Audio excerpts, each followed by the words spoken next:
তোমার রব কি বলে জানো? তুমি যাকে আমার চাইতে বেশি ভালোবাসবে, আমি তাকেই তোমার কাছ থেকে দূরে নিয়ে যাব আর তোমাকে বড্ড একা করে রাখবো।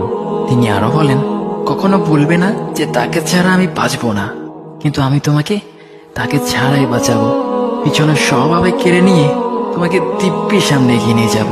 তুমি কি দেখো নি, ঋতুরাও যে 2 মাস পর পর বদলাতে থাকে, ছায়া দেয়া গাছের পাতাও তো শুকিয়ে যায়, আর যখন সবর হারিয়ে ফেলে তখন ঝরে পড়ে।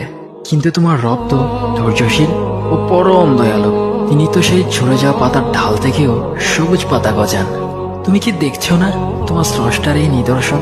যে মানুষটাকে তুমি নিজের জীবনের চাইতেও বেশি ভালোবাসতে, সেই মানুষটাও একদিন অচেনা হয়ে যায়, তোমার মন ভেঙে যায়, এমনকি বন্ধু শত্রুতে পরিণত হয়, আর খানিক সময় পর শত্রু বন্ধুতে পরিণত হয়।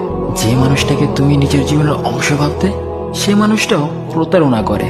বুঝি না, এত কিছু হওয়ার পরেও তুমি তোমার রবকে বাদ দিয়ে সেই মানুষগুলোর উপরই ভরসা করো, যারা তোমাকে প্রতিনিয়ত কষ্ট দিয়েছে।